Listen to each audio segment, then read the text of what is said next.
নমস্কার বন্ধুরা, সঙ্গে তন্ময় অনুষ্ঠানে আজকে আবারও আমাদের বিশিষ্ট অতিথি অভিজিৎ রায়।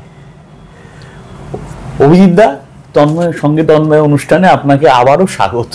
আমার খুব আনন্দ হচ্ছে যে আমার মতন ক্ষুদ্র মানুষকে আপনারা বারবার এই যে ইন্টারভিউটা করছেন, সাক্ষাৎকার করছেন, তাতে আমারও খুব ভালো লাগছে। এমন একজন মানুষ সম্পর্কে আমার বলতে হচ্ছে যিনি আমার ক্ষেত্রে একটা মহাকাশের মতন। এই মহাকাশকে তো ঠিকভাবে একে তো ব্যাখ্যা করা যায় না। ওই টুকরো টুকরো কথা যতটুকু জানি ততটুকু উজাড় করে দিই জনগণের জন্য। ভারতবর্ষের স্বাধীনতা সংগ্রামের ইতিহাসটা আজ পর্যন্ত ঠিক মতন লেখা হয়নি, হলো না, পাঠ্যপুস্তকে সেটা অনুমোদিত হলো না। আমরা যেটা চাইছি, একান্তভাবে চাইছি যে ভারতবর্ষের আসল স্বাধীনতা সংগ্রামের ইতিহাসটা লেখা হোক এবং পাঠ্যপুস্তকে নথিভুক্ত হোক। সেটা যতক্ষণ না হচ্ছে আমাদের এই সংগ্রাম কিন্তু চলবে। আজকে আমরা যে বিষয় নিয়ে আলোচনা করব সেই বিষয়টা হচ্ছে বিবেকানন্দর দ্বারা নেতাজি সুভাষচন্দ্র বসু কিভাবে অনুপ্রাণিত হলেন।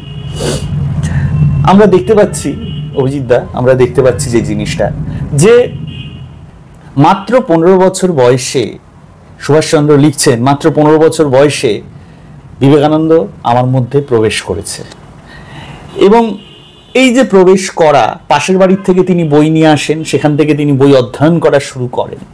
এই যে শৈশবের সুভাষ এবং বিবেকানন্দকে অধ্যয়ন করার পরে সুভাষ, চারিত্রিক দিক, আধ্যাত্মিক দিকে কোনো পরিবর্তন কি লক্ষ্য করা যায়? দেখুন, সুভাষের মধ্যে, বালক সুভাষের মধ্যে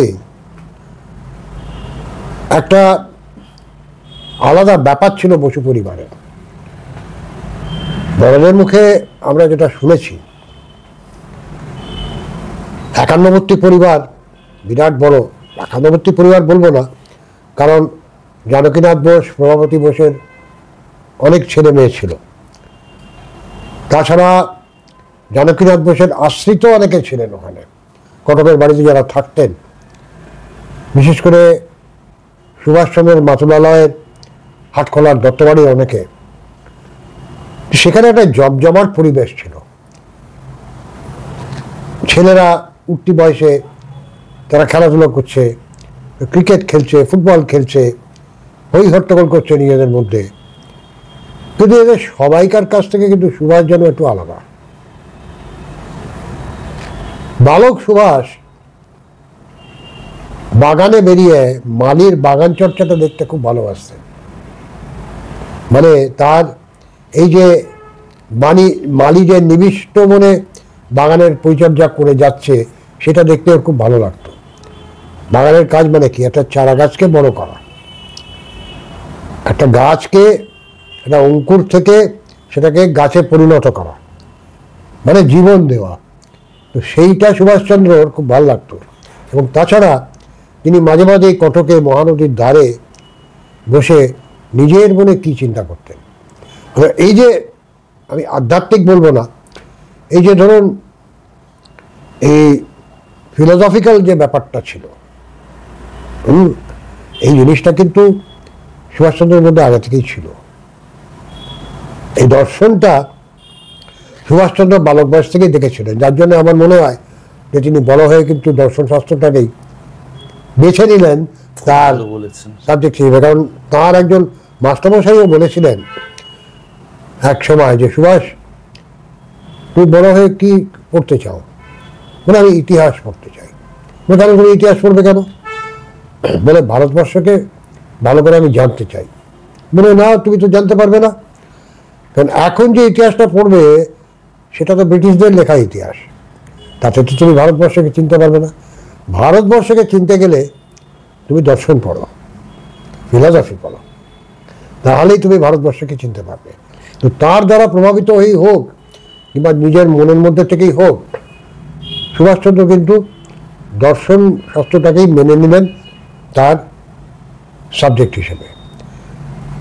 ফিরে আসি বিবেকানন্দের কথা, আপনি যেটা বললেন, 15 বছর এই যে 15 বছর বয়সে 15 বছর বয়সে সাধারণত কোনো বালক সমগ্র বিবেকানন্দের রচনাবলী পড়ার মতন অত ধৈর্য তার হয়তো ছিল না, সাধারণ একটি বালকের।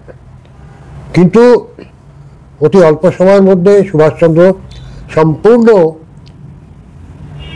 বিবেকানন্দ রচনাবলীটা পাঠ করা শেষ করেছিলেন।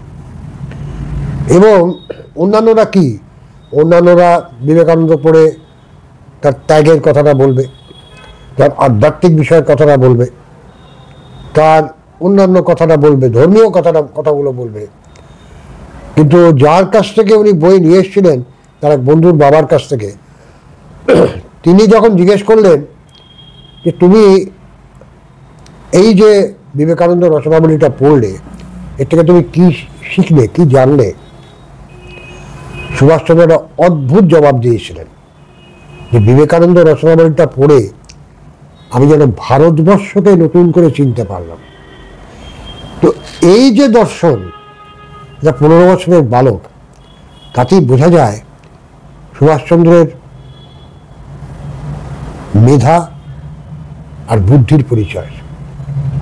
কারণ তিনি বিবেকানন্দ পড়ে ভারতবর্ষকে নতুন করে জানতে শিখেছিলেন। কারণ বিবেকানন্দ রচনাবলীতে বিবেকানন্দ ভারতবর্ষের সম্বন্ধে, ভারতবর্ষের ঐতিহ্য সম্বন্ধে, ভারতবর্ষের সংস্কৃতি সম্বন্ধে তিনি কিন্তু বহু কথা লিখে গেছেন, যেটা খুব দুঃখের বিষয়। আজকালকার পণ্ডিতেরা যারা কিছুটা হলেও রাজনীতির দ্বারা প্রভাবিত, তারা কিন্তু সেই জিনিসগুলো বলেন না। তারা বিবেকানন্দকে একটা গণ্ডির মধ্যে ধরে রেখেছেন, আর সেই গণ্ডিটা হলো হিন্দু সন্ন্যাসী। আমার অদ্ভুত লাগে। না, এখানে আমি একটু আপনাকে থামাচ্ছি অভিজিৎ দাস, অভিনয়, যে এই যে আপনি বলছেন যে হিন্দু সন্ন্যাসী, এত বড় একজন চিন্তক, এত বড় একজন দার্শনিক, এবং অবশ্যই আধ্যাত্মিক তো বটেই, এটা অস্বীকার করা যায় না। আবার এটাও কি নেই, আমি বলছি যে সবাই নিজের মতো করে রাজনীতির ফায়দা তোলার মতো, যেমন মার্ক্সবাদী দৃষ্টিতে বিবেকানন্দ, আমরা তো তাও দেখেছি, সেই বইও তো আমার কাছে আছে, সেই বইও তো আমি পড়েছি। সবই মানে যাদের ফেম আছে, রাজনীতি হচ্ছে এমন একটা প্ল্যাটফর্ম, যাকে যখন প্রয়োজন হবে তাকে নিজের মতো করে ব্যবহার করবে, সেটাই হচ্ছে কথা। কিন্তু একটা জিনিস, আমরা রাজা রামমোহন রায় এবং ঈশ্বরচন্দ্র বিদ্যাসাগরকে বলি সমাজ সংস্কারক, কিন্তু আমি বহু কম লোককে বলতে শুনেছি যে স্বামী বিবেকানন্দ, নরেন্দ্রনাথ দত্ত ছিলেন একজন সমাজ সংস্কারক। কারণ তিনি সমাজের জন্য চিন্তা করেছিলেন। এবং আজকে তাঁর যে গুরুদেব ছিলেন ঠাকুর শ্রী রামকৃষ্ণ, উনিও কিন্তু ওই ধর্মীয় আচারটা খুব একটা মেনে চলতেন বলে আমার মনে হয় না। তিনি একটা জিনিস বলতেন যে তোর ভক্তিটাই হবে সব থেকে বেশি। মানে আপনি চিন্তা করুন, রামকৃষ্ণ মিশন আজকে যেটা আন্তর্জাতিক স্তরে পরিচিত একটা সংঘ হিসেবে, একটা মিশন হিসেবে, সেই রামকৃষ্ণ মিশনে প্রথম প্রচারক সন্ন্যাসী, একজন কায়স্থ ঘরের ছেলে, দত্ত বাড়ির ছেলে, ব্রাহ্মণের ছেলে নন। এখান থেকে কিন্তু ঠাকুর রামকৃষ্ণের যে উদারতা, এটা কিন্তু আমরা লক্ষ্য করি। আর সেই উদারতাটাই কিন্তু স্বামী বিবেকানন্দ পেয়েছিলেন, যার জন্য তিনি বলতে পেরেছিলেন। আপনি এইমাত্র বললেন না, এই মার্ক্সীয় দৃষ্টিতে বিবেকানন্দ একটা জিনিস বলেছিলেন যে বলো চন্ডাল আমার ভাই, বলো মুচি আমার ভাই, বলো সমগ্র নিচু জাত আমার ভাই, বলো সমগ্র ভারতবাসী আমার ভাই। এই যে গণ্ডিতে বেঁধে নেওয়া, চন্ডাল মুচি নিচু জাত থেকে আরম্ভ করে সমগ্র ভারতবাসী, তো এইটা তো বিবেকানন্দই করেছিলেন। আবার এই বিবেকানন্দই বলেছেন যে আমি স্বপ্ন দেখি একটা ভারতবর্ষের, যে ভারতবাসীর হবে ব্রাহ্মণের বিদ্যে, বৈশ্যের তীক্ষ্ণ বুদ্ধি, ক্ষত্রিয়র শৌর্য বীর্য এবং শূদ্রের কর্মক্ষমতা, এই চারের সমন্বয়ে যে ভারতবাসী, আমি সেই ভারতবাসীকে স্বপ্ন দেখি। আবার তিনি এটা বলার পরে হয়তো নিজেকেই প্রশ্ন করছেন কি জনসাধারণকেই প্রশ্ন করছেন, সেটা কি কোনোদিন সম্ভব?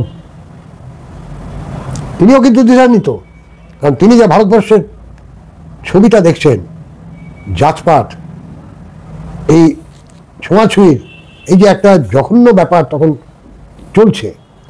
আজকে যারা সমাজ সংস্কারক, যারা সমাজের সংস্কার করতে আসছেন, সে আপনি রাজা রামমোহন রায় বলুন, ঈশ্বরচন্দ্র বিদ্যাসাগরই বলুন, তথাকথিত পণ্ডিত সমাজ তাদের একঘরে করে দেওয়ার চেষ্টা করছে। তারা কিন্তু সমাজে পণ্ডিত সমাজ বলে সুনাম অর্জন করেছে, তাদের পাণ্ডিত্য কতটুকু ছিল সে ব্যাপারে আমারও সন্দেহ আছে। যে কোনো বুদ্ধিসম্পন্ন লোকেরই সন্দেহ থাকতে পারে। অর্থাৎ শুধু পুজো আর্চা করলেই, দুটো সংস্কৃত মন্ত্র জানলেই কিন্তু মনটা প্রসারিত হয় না। আমার মন তখনই প্রসারিত হবে যখন আমি সমগ্র ভারতবাসীকে নিজের কাছে টেনে নিতে পারব। জাত, ভাষা, ধর্মের ঊর্ধ্বে গিয়ে, ঠিক যেটাই বিবেকানন্দ শিখিয়েছিলেন আমাদের, যে অধ্যয়নটায় করেই তার সেই ব্যাপারটা কাজে লাগিয়েছিলেন নেতাজি সুভাষচন্দ্র, তার একমাত্র প্রমাণ হচ্ছে তার আজাদিন সরকার এবং আজাদিন ফৌজ, যেখানে জাত, ধর্ম, বর্ণ, জাতির ঊর্ধ্বে উঠে তিনি খালি স্বদেশ ভূমির স্বাধীনতার জন্য একটা সরকার গড়েছিলেন এবং সৈন্য বাহিনী গড়েছিলেন, যার একমাত্র লক্ষ্য থাকবে অখণ্ড ভারতবর্ষের স্বাধীনতা। এই শিক্ষাটা তো উনি নিশ্চয়ই বিবেকানন্দের কাছেই পেয়েছিলেন, প্রভাব তো ছিলই। ঠিকই। এছাড়াও আরেকটা জিনিস আমি দুটো জিনিস বলি। প্রথম কথা হচ্ছে, বিবেকানন্দ একটা কথা আমরা ছোটবেলা থেকেই শুনি, ছোটবেলা মানে বুঝতাম না, বড় হয়ে চিন্তা ভাবনা করে মানেটা কিছুটা বুঝতে পারি। Arise, awake and stop not till the goal is reached. ওঠো, জাগো এবং এগিয়ে চলো যতক্ষণ না তুমি লক্ষ্যে পৌঁছচ্ছ। এবং সুভাষ সেই লক্ষ্যেই এগিয়ে গেছেন। তার কারণ আমি এক্সাম্পল বলি, একটা খুব সুন্দর এক্সাম্পল। এই ঐতিহাসিক সাবমেরিন জার্নি, বার্লিনের এই জার্মানির কিয়েভ বন্দর থেকে সুমাত্রা পর্যন্ত, এবং মাদাগাস্কারে এসে এই জার্মান ইউবোট থেকে জাপানিজ ইউবোটে সুভাষচন্দ্র এবং আবিদ হাসান উঠবেন গিয়ে, তারা ওকে নিয়ে যাবে সুমাত্রা পর্যন্ত। যখন মাদাগাস্কারে পৌঁছলো, সুভাষচন্দ্র বেরিয়ে এলেন, তখন আবহাওয়া ভীষণ অশান্ত। মানে আমরা ইংরেজিতে একটা কথা বলি হাই টাইড সি, সেই হাই টাইড সি চলছে, 3তলা 4তলা সমান উঁচু ঢেউ, দূরে দাঁড়িয়ে আছে জাপানি ইউবোট। সুভাষচন্দ্র বললেন, ওটা অত দূরে দাঁড়িয়ে কেন? তখন জার্মান ইউবোটের ক্যাপ্টেন বললেন, তার কারণ হচ্ছে যে যদি কাছে এসে দাঁড়ায় হাই টাইডে, দুটো সাবমেরিন পাশাপাশি দাঁড়ালে ঠক্কর খেয়ে যেতে পারে, তখন দুটো সাবমেরিনেরই ক্ষতি হবে। ওই জন্য ওটা দূরে দাঁড়িয়ে, ওটা কাছে আসতে পারছে না। তো সুভাষ বললেন, আমি যাবো কি করে ওখানে? বলে, যাওয়াটা তো জীবনের সঙ্গে ঝুঁকি নেওয়া। তখন উনি বললেন, ক্যাপ্টেন আপনি কি বলেন, what do you suggest? Captain বললেন, mister Bose, I suggest we should go back. Subhash আবার পাল্টা প্রশ্ন করলেন, তাহলে ওখানে যাওয়ার উপায়টা কি আছে? কিছুটা উপায় থাকবে। বলে, এই রাবার ডিঙি আছে, রাবার ডিঙি আলটিমেটলি গিয়েছিলেন সেটাতেই। এই রাবার ডিঙিতে করে আপনি যেতে পারেন, কিন্তু এই যে হাই টাইড সি, একবার ঢেউয়ের মাথায় উঠবেন, একবার নিচে নামবেন, কখন উল্টে যাবে কিছু বলা যায় না, সলিল সমাধি হয়ে যেতে পারে আপনার। এবং সলিল চৌধুরীর গানটাই প্রযোজ্য, ঢেউ উঠছে কারণ। হ্যাঁ, ওটা কিন্তু ঢেউ উঠছে কারণ উঠছে ব্যাপারটা নববিদ্রোহ নিয়ে, তার সঙ্গেও কিন্তু একটা নেতাজির যোগাযোগ আছে, পরে আসছি ওটাতে। নেতাজি তখন একটা কথা বলেছিলেন okay, look captain, I have come all the way not to go back. My mission is to go ahead for the sake of my motherland's liberty. এই মিশনটাকে অ্যাকমপ্লিশ করতে যদি আমার সমুদ্রে সলিল সমাধিও হয়, উপরওয়ালার যদি তাই ইচ্ছে থাকে তাহলে তাই হোক, আমি ওই রাবার ডিঙিতে করেই যাব। এবং এই যে জেদ, অদম্য জেদ, এটাতে কিছু করার যে একটা মানে ইচ্ছে, প্রবল ইচ্ছে, এই জেদ আর ইচ্ছেটাই কিন্তু সুভাষচন্দ্রকে ওই মানে হাই টাইড সিতে অত দূরে জার্মান সাবমেরিন থেকে জাপানিজ সাবমেরিনে নিয়ে গেছিল। তো এই মানসিক এটা উনি কোথেকে পেয়েছিলেন? বিবেকানন্দের কাছ থেকে পেয়েছিলেন। Arise, awake and stop not till the goal is reached. তাছাড়া আরেকটা জিনিস যেটা সবসময় বলতেন সুভাষচন্দ্র, তিনি যুব সমাজকে সবসময় বলতেন যে তোমাদের প্রাথমিক কাজটা হচ্ছে তোমাদের স্বাস্থ্যটাকে ঠিক রাখা। এটাও বিবেকানন্দর। তার কারণ হচ্ছে বিবেকানন্দর ইয়ে থেকে দেখা যায়, বই থেকে দেখা যায়, একজন যুবক এসে বিবেকানন্দকে বলেছিলেন যে স্বামীজি আমাকে একটু গীতার পাঠ ব্যাখ্যা করবেন, ফুটবল খেলার শরীর গঠনের কথা বলেছেন। তখন উনি বলেছিলেন তোমার বয়স কত? বলে আমার বয়স 17 না 18 বলেছিলেন। বলে দূরে মাঠটা দেখতে পাচ্ছ, ওখানে গিয়ে 1 ঘন্টা ফুটবল খেলে এসো, ওটাই তোমার গীতার পাঠ। বলে গীতা ব্যাখ্যা তুমি শুনবে, জানবে, সেটা একটা পরিণত বয়সে, কিন্তু এখন তোমার যে কাজ সেটা হচ্ছে তোমার স্বাস্থ্যটা ঠিক রাখা। কারণ এরা বিরাট দামি কথা বলেছেন, healthy body has a healthy mind. শরীর চর্চা যদি করো তোমার মাথাটাও পরিষ্কার থাকবে। ঠিক একই জিনিস সুভাষচন্দ্র কি শরীর চর্চা করতেন? সুভাষচন্দ্র নিজে যোগব্যায়ামটা করতেন, শুনেছি, সেটা উনি করতেন। উনি শিখেও ছিলেন কিছু কিছু। মুলারের কথা উনি বারবার বলছেন। হ্যাঁ, উনি মুলারের যোগব্যায়ামের কথা বারবার বলছেন। যোগব্যায়ামটা করতেন। এবং আরেকটা জিনিস যেটা উনি করতেন সেটা হচ্ছে মানসিক দৃঢ়তা তৈরি করা, ধ্যান। আমরা দেখেছি এটাও কি বিবেকানন্দ থেকে প্রাপ্তি? নিশ্চয়ই কিছুটা প্রাপ্তি। তার কারণ হচ্ছে আমরা তার শেষ জীবনের মানে ওই আইএনএর সুপ্রিম কমান্ডার এবং আজাদিন সরকারের প্রধানমন্ত্রী হিসেবে আমরা দেখেছি নেতাজি সুভাষচন্দ্র সিঙ্গাপুরে এবং রেঙ্গুনে রাত্রির দিকে সব কাজ সেরে একা গাড়ি নিয়ে যেতেন রামকৃষ্ণ মিশনে। সেখানে ওর জন্য পটবস্ত্র তৈরি থাকতো। উনি ইউনিফর্ম খুলে পটবস্ত্রটি গায়ে দিয়ে মন্ত্রণাঘরে ঢুকে উনি প্রায় ঘন্টাখানেক উনি চোখ বন্ধ করে ধ্যান করতেন। কেন করতেন? তার কারণ সেখানে ওর মানসিক দৃঢ়তার প্রয়োজন ছিল। উনি একজন স্বাধীন সরকারের, অস্থায়ী সরকার হলো সেটা স্বাধীন সরকারের সর্বময় কর্তা এবং একটি সেনাবাহিনীর মুক্তি বাহিনীর যারা দেশের স্বাধীনতার জন্য লড়াই করছে সেই মুক্তি বাহিনীর সর্বাধিনায়ক। অর্থাৎ তার তো মানসিক দৃঢ়তার একটা বিরাট প্রয়োজন। সেটা তিনি পেতেন কি করে? ওই ধ্যানে। ওই যে ধ্যানটা, এটাতে কিন্তু অনেকে বলে, অনেকে আবার অপব্যাখ্যা করে। আমি বলবো সোজাসুজি, এই যে উনি ধ্যান করতেন ওটাই ওনার আধ্যাত্মিক। আর এটা আধ্যাত্মিক হতে পারে, কিন্তু একটা জিনিস মনে রাখতে হবে, দেশভক্তিটা ছিল তার সব থেকে বড় জিনিস।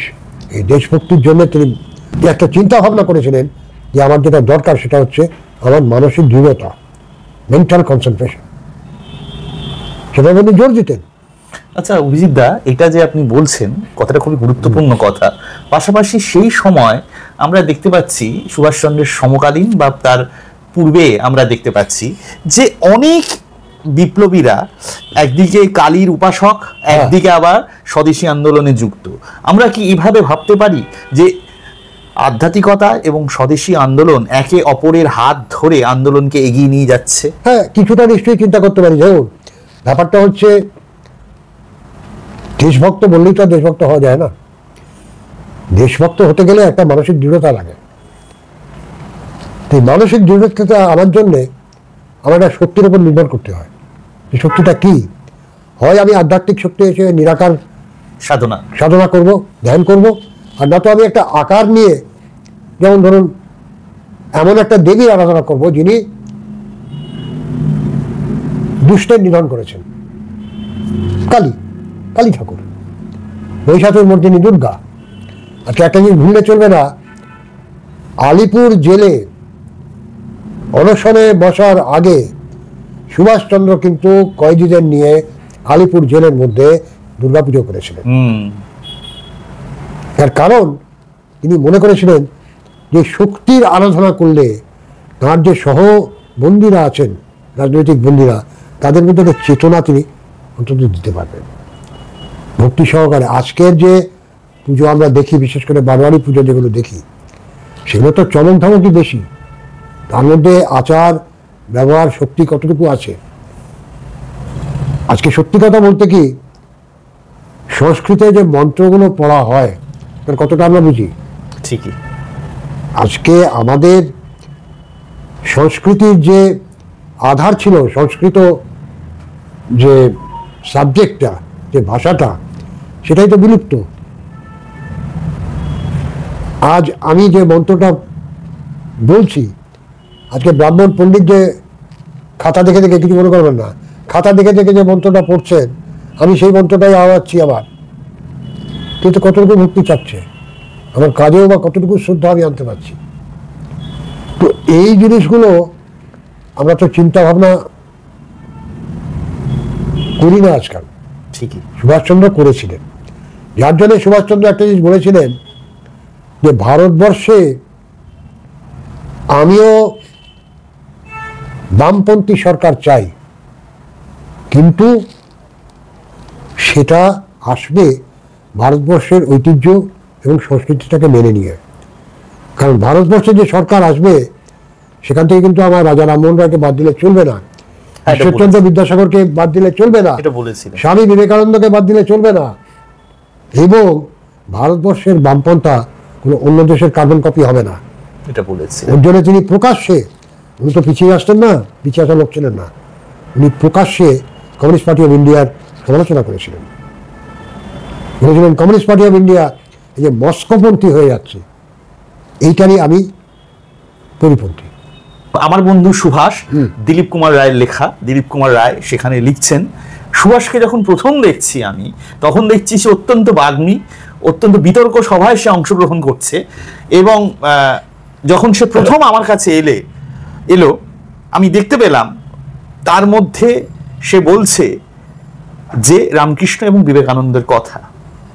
এবং সুভাষ নিজেও পরবর্তী ক্ষেত্রে লিখেছে, রামকৃষ্ণ এবং বিবেকানন্দকে আমি সমমর্যাদায় পুজো করি, অর্থাৎ পুজো মানে তার ওয়ে অফ প্যাথ যেটা, সেটাকে আমি ফলো করি। কিন্তু দিলীপ কুমার রায়ের কাছে তখন সুভাষের বয়স অল্প, এবং সুভাষ তখন দিলীপ কুমার রায়কে বলছেন যে বিবেকানন্দ না থাকলে রামকৃষ্ণের এই প্রসার ও প্রচার কখনোই সম্ভব ছিল না। এটা সুভাষচন্দ্রের বক্তব্য। এই বক্তব্যটা তখন কি সুভাষচন্দ্রের মনে হয়েছিল যে রামকৃষ্ণের বাণীকে এগিয়ে নিয়ে যেতে বিবেকানন্দই একমাত্র পথ প্রদর্শক? সেটা আমি ঠিক বলতে পারবো না, তবে আমি এইটুকু বলবো, সুভাষচন্দ্র ব্যর্থহীন ভাষায় একটা কথা বলেছিলেন যে আমি যদি ঠাকুর শ্রীরামকৃষ্ণ এবং স্বামী বিবেকানন্দের সময় যদি আমি জন্মাতাম, তাহলে আমি হয়তো সারা জীবন তাদের পায়ের তলায় বসে থাকতাম, প্রয়োজন হলে তাদের দাসত্ব করতাম। এই যে মানে অকৃত্রিম ভক্তি রামকৃষ্ণ আর বিবেকানন্দের প্রতি বালক বয়স থেকে সুভাষচন্দ্রের, এটা তো তিনি কোনোদিন অস্বীকার করেননি। এবং সব থেকে বড় কথা হচ্ছে, উনি বিবেকানন্দকে দেখেছিলেন অন্যভাবে। উনি বিবেকানন্দকে দেখেছিলেন এবং দার্শনিক বিবেকানন্দ হিসেবে এবং সমাজ সংস্কারক বিবেকানন্দ হিসেবে।